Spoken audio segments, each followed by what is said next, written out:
bonjour à vous tous qui réfléchissez à une possible expatriation et puis à vous aussi qui êtes déjà de l'autre côté de la barrière et qui avez largué les amarres pour vous attacher dans un autre pays. Qui dit vivre aux confins de deux pays, de deux cultures, mais aussi de deux systèmes juridiques. Qui dit cela dit complexité. Et donc, pour vous aider à vous y retrouver dans tous les enjeux juridiques qui peuvent se passer, qui peuvent survenir quand on est à la frontière de deux pays, il y a des cabinets juridiques internationaux spécialisés dans les questions de droit de la famille. Et aujourd'hui, on va découvrir un nouvel acteur dans ce domaine, un nouvel acteur que vous avez peut-être déjà croisé parce qu'ils vont très vite, ils sont ultra dynamiques. Il s'agit du cabinet CM&A, Chauveau, Mulon et Associés. Alors, bonjour, je salue toutes les trois associées du cabinet qui sont présentes aujourd'hui. Donc déjà, Élodie Mulon, Élodie, bonjour, bienvenue. Donc vous êtes à Paris. Tout à fait. Quand on parle cabinet international, il faut toujours dire dans quelle ville on est. À Paris aussi, on a Jennifer Terville. Bonjour, merci de me recevoir. Jennifer, bonjour. Et puis international, donc là on va partir à l'autre bout du monde, on arrive jusqu'à Sydney, où on retrouve, bonjour Emmanuel Bomboire Barthélemy. Emmanuel, vous êtes donc à l'autre bout du monde, comment allez-vous down under? Bonjour Alix, très bien. Très bien depuis Sydney. Très bien depuis Sydney, où vous êtes à l'autre bout de la journée aussi par rapport à nous. Donc bon courage, il est bien tard pour vous. Merci d'être toujours présente avec nous. Donc on disait un nouveau cabinet, nouveau venu sur ce champ ultra technique du droit de la famille international. Pourquoi faire un nouvel intervenant? Alors je vais laisser parler Emmanuel en premier. Donc Emmanuel, si elle revient. Emmanuel, et je poursuis. Oui, alors en fait, il faut savoir qu'une expatriation n'est jamais juridiquement neutre, que ce soit pour une personne, un couple, une famille ou un patrimoine, et ce, peu importe la situation personnelle ou la durée de la vie à l'étranger. La création de Expat by CMA, CMA étant notre cabinet d'avocats actuel, part donc d'un constat que nous avons réalisé dans nos dossiers ou à l'occasion de nos propres expatriations, comme c'est le cas pour moi actuellement en Australie. Les expatriés ignorent que leur situation familiale, matrimoniale ou patrimoniale sont modifiées par leur vie à l'étranger. Qui héritera de vos biens? Votre régime matrimonial est-il modifié par votre changement de pays? Votre contrat de mariage est-il reconnu dans votre nouveau pays? Par qui vos enfants seront pris en charge si vous décédez à l'étranger? Est-ce qu'une gestation pour autrui à l'étranger sera reconnue en France si vous rentrez? Comment faire une adoption internationale? Comment faire un testament ou une donation depuis votre pays d'expatriation? Et quid si vous vous séparez? Ce sont autant de questions et bien plus encore que les Français qui vivent aujourd'hui en dehors de la France se posent et auxquels nous avons chez CMA des réponses. En créant Expat by CMA, nous souhaitons en effet accompagner ces Français, que ce soit au départ en expatriation pour anticiper les risques juridiques ou en cours d'expatriation pour faire face à l'évolution de leur situation familiale ou patrimoniale. Par la création d'Expat by CMA, nous souhaitons aussi déconstruire les a priori des expatriés qui pensent souvent à tort connaître leurs droits. Or, ce n'est pas parce que vous êtes français que la loi française sera toujours applicable. Au contraire, l'expatriation a tendance à modifier cette loi et donc les règles du jeu, parfois même complètement drastiquement. Et ce n'est pas non plus parce que vous êtes français mais que vous vivez hors de France, que vous ne pourrez pas saisir un juge en France. En créant Expat by CMA, nous souhaitons donc aider les expatriés à faire des choix pertinents pour leur situation et aussi saisir les opportunités juridiques de leur expatriation. Des choix de loi ou de juge sont en fait possibles et nous pensons vraiment que tout ne doit plus être dicté pour eux par l'aléa. Un beau programme. Est-ce que, mesdames qui êtes à Paris, vous voulez compléter cette présentation australienne? Oui, pour rebondir sur ce que dit Emmanuel, la démarche a été en fait la suivante. On a un cabinet, on est 7 associés, bientôt 9, on a plus d'une quinzaine de collaborateurs, plus notre équipe. Et on a un site classique d'avocats qui couvre tout le champ du droit de la famille, y compris le droit international. Et en fait, à force, on fait au moins la moitié des associés, on fait partie d'organisations internationales d'avocats, on a des réseaux partout, et on a les dossiers qui nous viennent une fois qu'il est un peu trop tard. Et en voyageant, on s'est aperçu d'un vrai manque. Et ce manque, il n'est pas rempli par les cabinets traditionnels. Voilà. Parce qu'ils ne sont pas forcément identifiés par les expatriés comme répondant à leurs demandes. Et surtout que la demande, ils ne l'ont pas forcément, puisque comme le disait Emmanuel, ils n'ont pas identifié leurs besoins. Voilà. Donc l'idée était de faire un site qui attire l'attention sur le besoin et qui répond à la demande. Voilà. Et c'est comme ça qu'on a décidé de créer parallèlement à CMEA, de créer Expat by CMEA, qui est vraiment le site et qui va être la structure qui va être faite par les mêmes associés, mais la structure identifiée comme celle qui répond aux besoins des expatriés. Voilà, donc vous voyez que le positionnement est smart, mais smart c'est quelque chose, ouais, une marque de fabrique chez CMEA qu'on va retrouver tout du long. Donc un nouveau cabinet, une information qui va permettre de faire émerger cette demande qui existe mais qui n'est pas forcément consciente. Et j'aimerais qu'on creuse cette question de demande sous-jacente et pour mieux aider nos auditeurs à mieux la comprendre, est-ce que vous pourriez nous résumer peut-être 5 points que les personnes qui partent en expatriation ou qui sont déjà à l'étranger devraient connaître, mais que la plupart du temps ils sous-estiment? Alors la première question, elle est simple, enfin elle a l'air simple, en fait elle est extrêmement compliquée quand on part, c'est quel est mon régime matrimonial? En France, je me marie en France, c'est simple, enfin ai-je l'impression, je ne fais pas de contrat, je suis mariée sous le régime de communauté légale, je fais un contrat, je suis mariée sous le régime de séparation de biens ou de participation aux acquis ou des aménagements. Je me marie en France tranquillement et puis je pars tout de suite. Et si je pars tout de suite, se pose le lieu de ma première résidence et puis des résidences qui vont suivre. Donc, 2 questions à se poser dès le début. Alors, la date de mon mariage, puisque selon la date de mon mariage, les règles du jeu vont changer. Et deuxième question, quelle a été ma première résidence? Voilà. Et la première résidence n'est pas celle où on se marie. Par exemple, vous avez 2 époux qui partent vivre en Autriche en 2018. Ils vont se marier, ils y sont toujours. Enfin, aujourd'hui, je ne sais pas, mais en tout cas, ils y étaient toujours. En 2020, ils vont décider de se marier en France parce qu'il y a la famille, c'est le petit village sympathique des parents, ça va être tout à fait agréable. Et puis, ils repartent dans le pays où ils vivent. Et ils n'ont pas fait de contrat, ils n'ont pas fait de contrat de mariage. Bon. Et donc, ils imaginent qu'ils sont mariés sous le régime de la communauté légale. Ça veut dire quoi si madame ne travaille pas?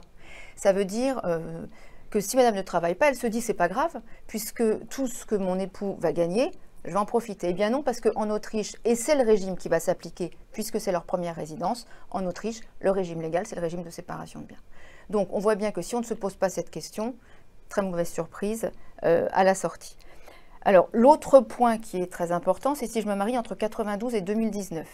Si je me suis mariée entre 92 et 2019, il y a un régime de mutabilité automatique. Ça veut dire, je me suis mariée, c'est la première résidence qui s'applique, mais si je déménage, il y a 2 options. Si je déménage et que les 2 époux sont nationaux de ce même pays, c'est ce nouveau régime qui va s'appliquer. Et si jamais il y en a un seul qui est national du pays où on va, c'est au bout de 10 ans. Ou alors aucun des 2 n'est national du pays ou de la nouvelle résidence. Dans cette hypothèse, il faut 10 ans. Ça veut dire concrètement, je me marie en 2008, je vis en 2005, pas de contrat de mariage préalable. Puis en 2008, je décide, donc madame est franco-espagnole, monsieur est français. En 2008, je déménage en Espagne. Voilà, il va falloir attendre 10 ans parce qu'il n'y en a qu'un qui est aussi espagnol. Et ben, à partir de 2018, ce sera le régime espagnol qui va s'appliquer. Là, en l'occurrence, c'est dans les Baléares. Baléares, c'est pareil, régime de séparation de biens. Et donc, mon régime change. Et personne ne vous a prévenu? Et personne ne m'a prévenu. Et donc, je divorce, je vais voir un avocat qui vous dit, c'est pas de chance, on va liquider 2 régimes matrimoniaux. Voilà pourquoi il est extrêmement important de se poser ces questions avant de partir et d'aller voir des professionnels qui vont vous conseiller et qui vont pouvoir vous dire quoi faire, notamment en termes de choix de loi, de régime matrimonial applicable, de forme du contrat, puisqu'on va le voir tout à l'heure, Les contrats n'ont pas les mêmes formes selon les pays. Voilà toutes ces questions que je dois me poser. Première question donc, quel est mon régime matrimonial applicable? Et ensuite, c'est à Emmanuel, deuxième question, mon contrat de mariage est-il reconnu à l'étranger? Exactement. Dans le prolongement de ce que vient de dire Elodie, la seconde question importante à se poser, c'est quand on a cru anticiper et qu'on a fait un contrat de mariage. Le contrat de mariage, il est particulièrement important dans un contexte d'expatriation puisqu'il permet de poser un cadre légal au mariage et de garantir le régime matrimonial, même en cas de déménagement à l'étranger. Terminer donc, en principe, les mauvaises surprises liées à la mutabilité automatique ou à la prise en compte de la première résidence habituelle après le mariage qu'Elodie vient d'exposer.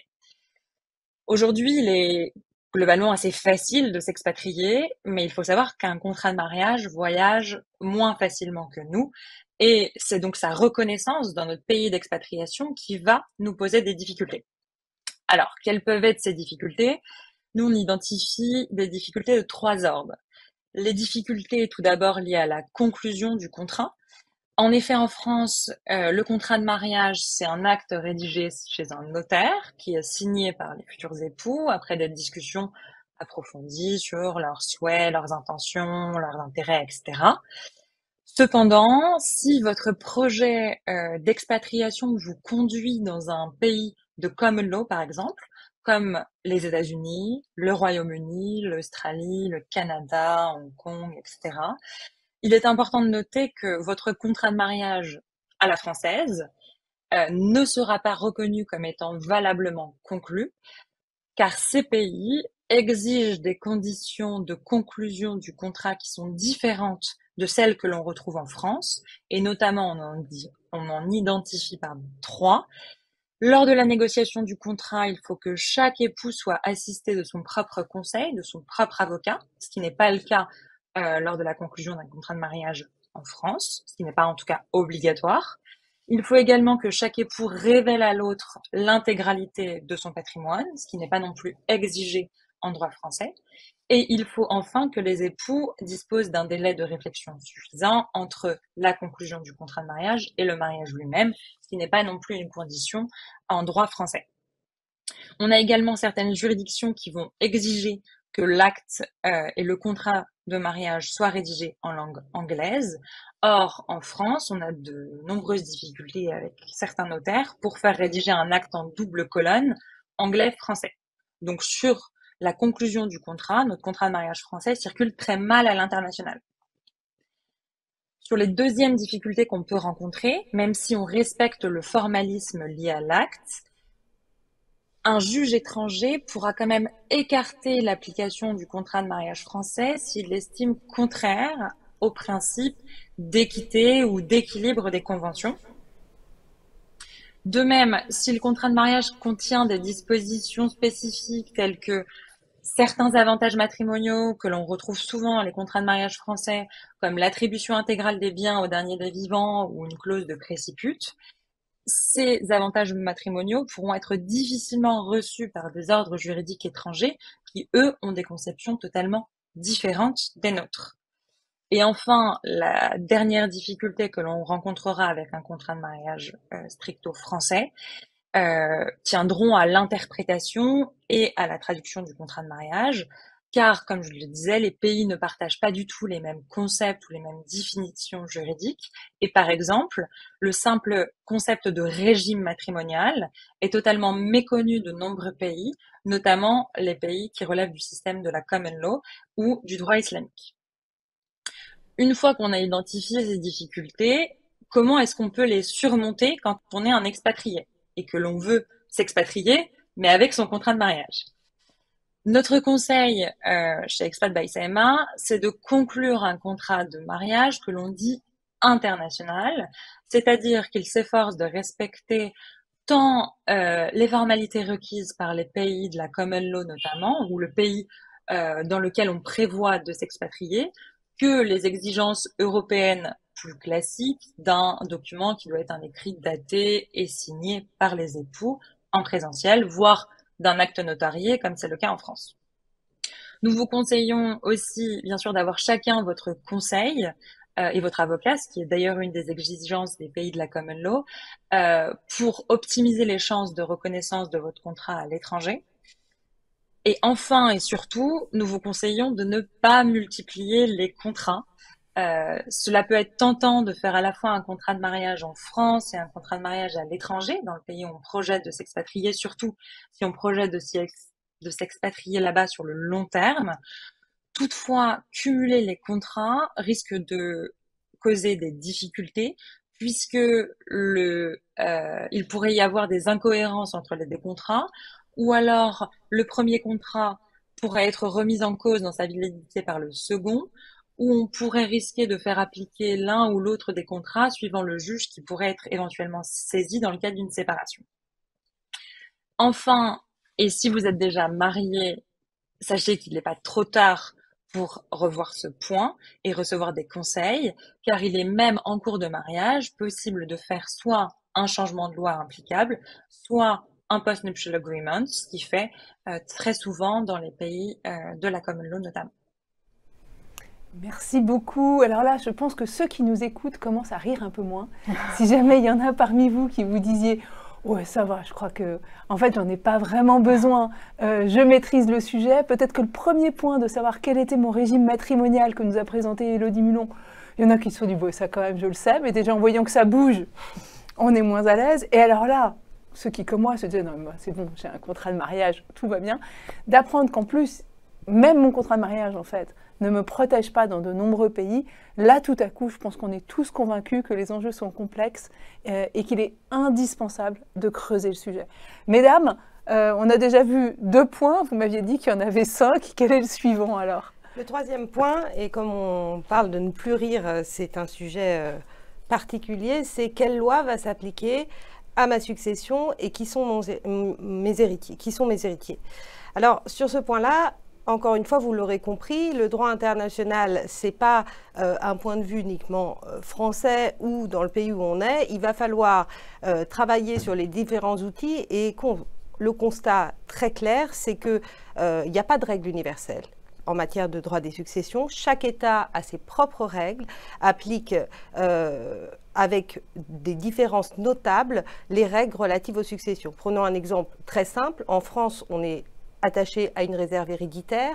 Les héritiers, et notamment souvent les enfants ou à défaut d'enfants, les parents et le conjoint ont une certaine protection. Vous allez dans les pays de common law, ça n'existe pas, c'est beaucoup plus libertaire.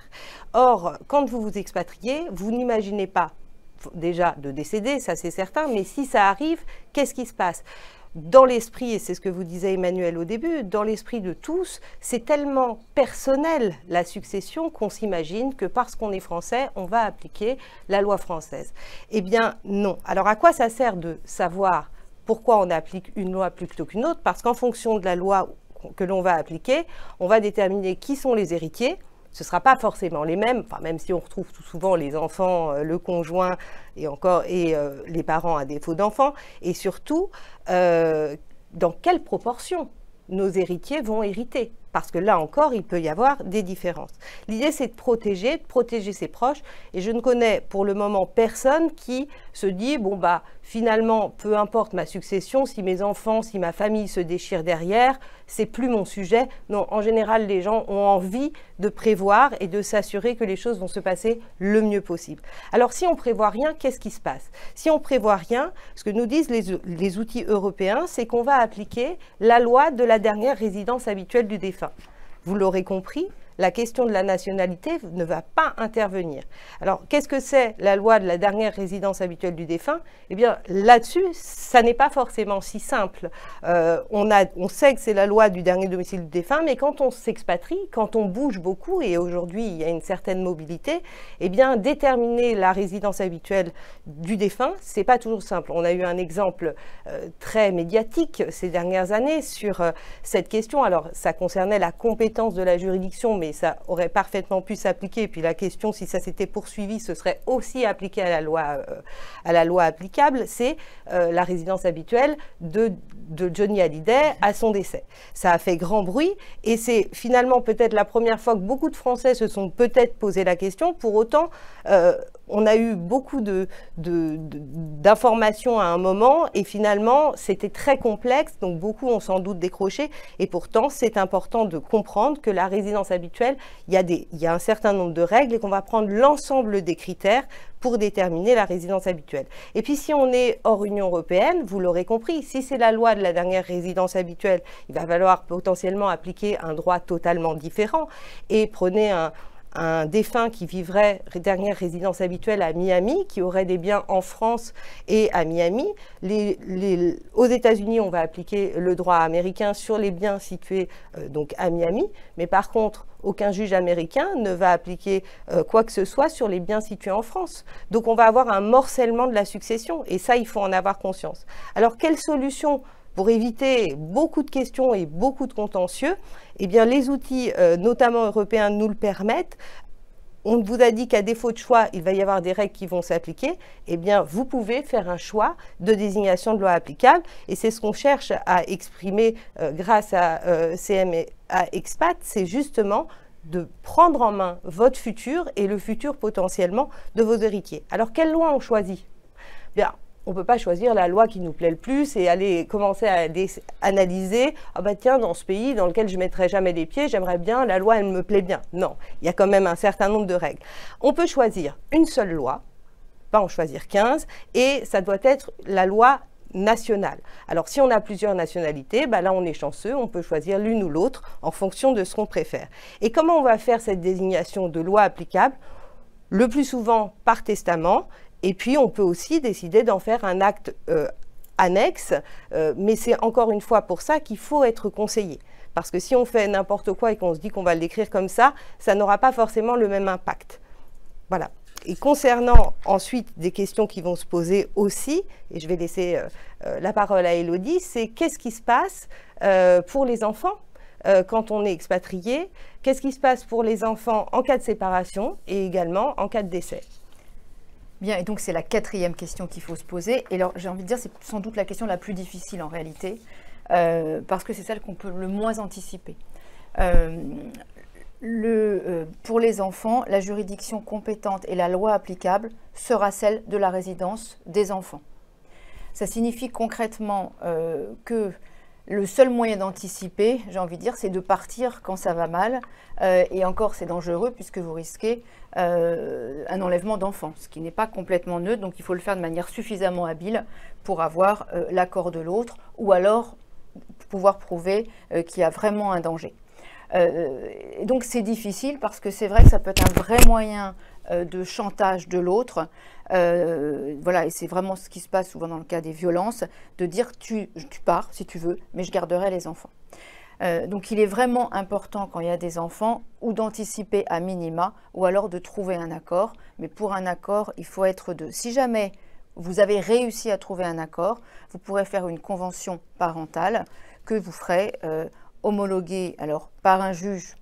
Assez simplement, si vous êtes en France et que vous partez, vous pouvez le faire avant de partir. Mais sinon, il faudra le faire selon des formes qui sont reconnues dans le pays où vous vous trouverez. Alors, en cas de désaccord, évidemment, vous pouvez toujours saisir un juge, quel que soit le pays où vous vous trouvez. Mais on sait très bien qu'il y a des pays dans lesquels, la mère a tous les droits d'ailleurs. Alors pour le coup, c'est peut-être le domaine où la femme est mise en avant, parce qu'il y a certains pays qui considèrent que le père n'a absolument aucun droit jusqu'à un certain âge. Voilà, donc c'est valable pour les deux parents. Faites vraiment attention aux règles applicables concernant vos enfants. Alors en revanche, concernant l'hypothèse du décès des parents, ils peuvent anticiper. La difficulté, c'est que si les deux parents, alors ça pour le coup c'est vraiment pas joyeux, décèdent dans le pays dans lequel ils se trouvent, si jamais ils n'ont rien prévu, c'est les autorités locales qui vont désigner la personne qui prendra en charge les enfants.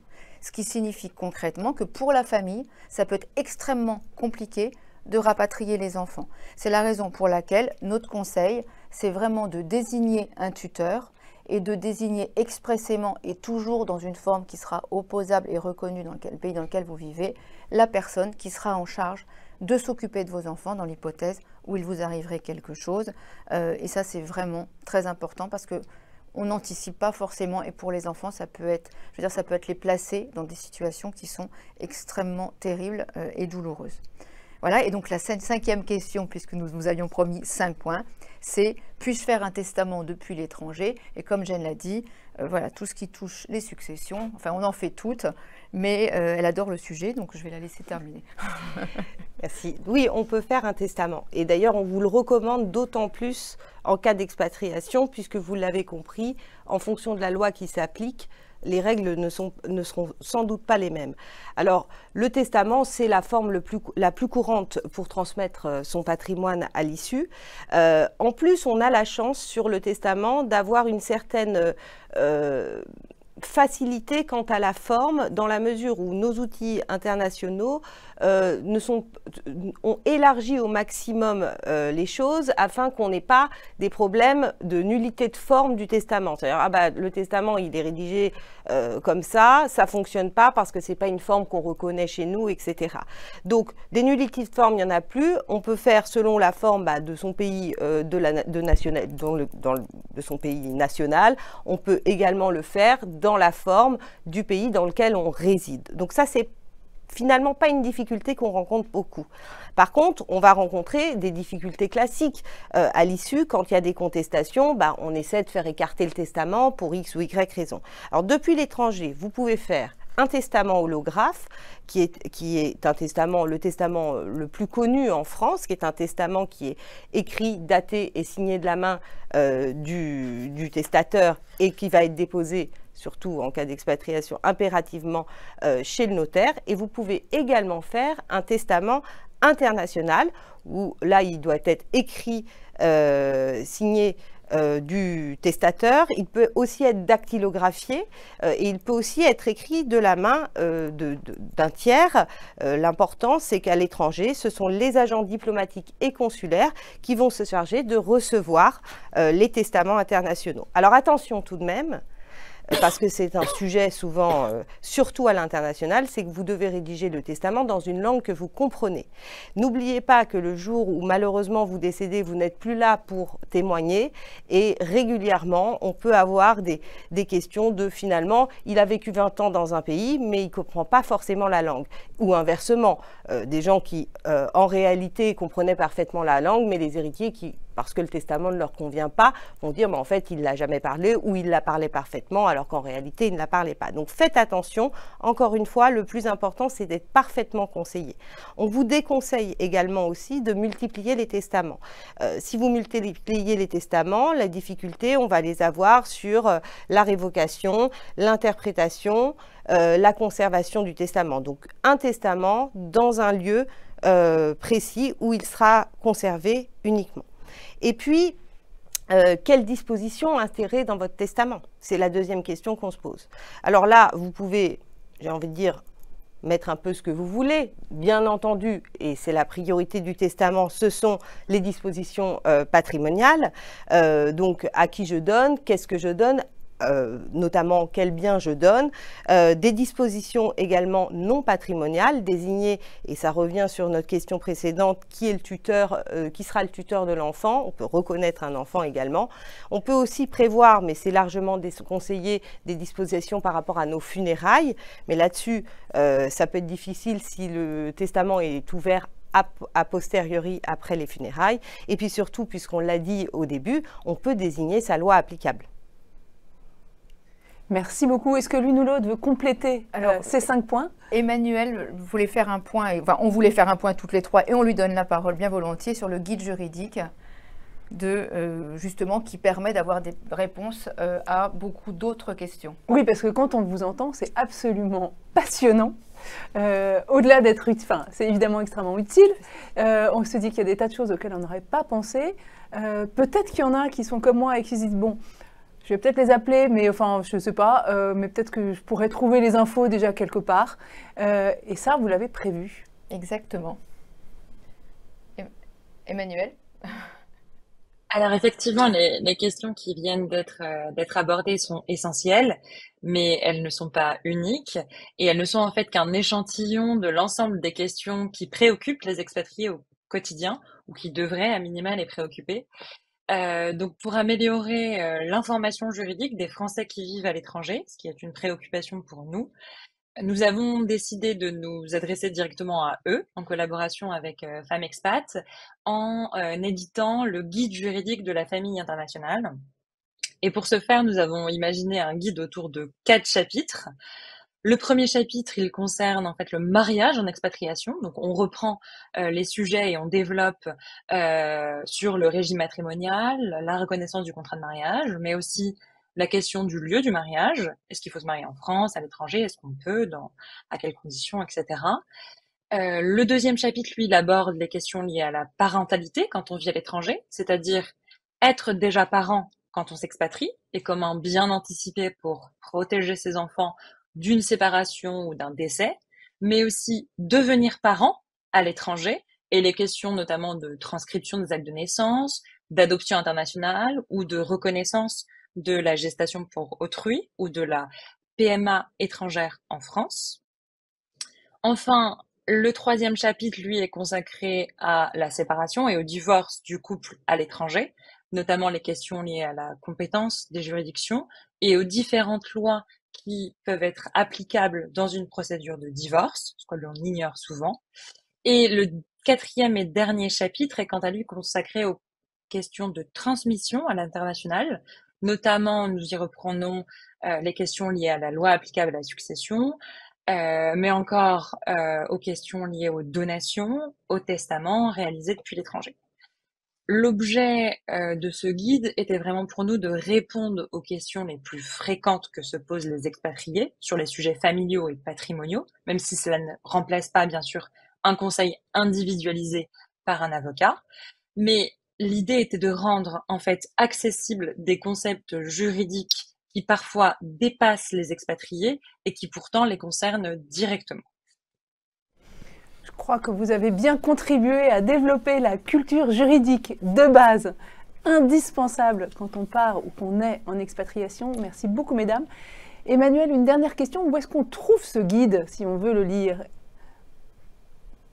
Alors, le guide sera téléchargeable en ligne gratuitement sur notre site Expat by CMA et sur le site de Femmes Expat. Et nous prévoyons une sortie du guide au printemps 2024. Génial, et on va afficher les liens pour que vous puissiez retrouver ces guides. Mesdames, merci beaucoup pour la clarté et la limpidité de vos exposés. Avant de vous entendre, j'avais une petite appréhension en me disant « Oh là là, on va parler droit de la famille internationale. Ça va être intéressant, mais ça va être complexe. » C'était peut-être complexe, mais c'était extrêmement agréable à entendre. Et surtout, ça a démystifié beaucoup de choses. Un grand merci à vous. À bientôt. Merci.